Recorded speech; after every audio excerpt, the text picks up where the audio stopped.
фестивальның инициаторы, башлап берушісі Ильяскар Камал театрының элеккеге директоры Шамилзин Нурыш Закиров болды.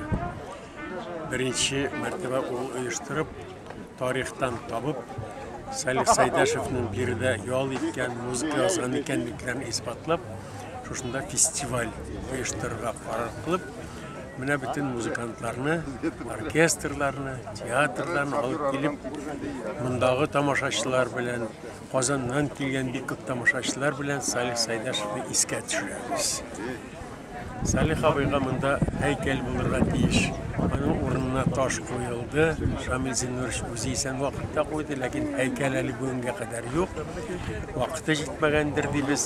Бәлки әле җитәкчеләребез аңлап бетермиләрдер әһәмиятен Салих Сайдашевның. Башында булса ул булачак әлбәттә. Менә бүгенге халык, Сабан туйдагы шикелле халык, бик күп халык. Биредәге, бу райондагы, бу авыллардагы һәм Казаннан автобуслар белән килгән халык һәммәсе дә Салих Сайдашевны искә төшерергә, аны сагынып, аның музыкасын тыңларга дип җыелалар. Оркестрлар бик теләп киләләр ел сайын. Кайсы булса да оркестр килә. Камал театры артистлары биредә инициаторлар дип әйтердем, алар башлап йөриләр, алар оештыралар. Хәзерге дирекцияда шулай ук bu festivalni o'zlarining balası kebek etib qaraylar, rahmat alарга. Min 3-nче мәртәбә катнашам bu festivalda. Башкаручы буларак катнашам. Чөнки вакытында яшьрәк чагымда Ильяскар Камал исемендәге театрда Салих Сайдашевның музыкасын зәңгәршәлдә байтак җырларга туры килде.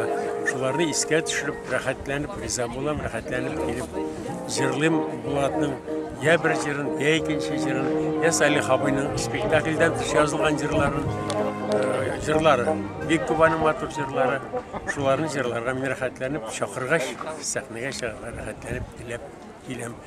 Узын гомерле булсын бу фестиваль, онытмасыннар Салих Сайдашевны дигән уем, хыялым шундый гына. Бик зур рәхмәт.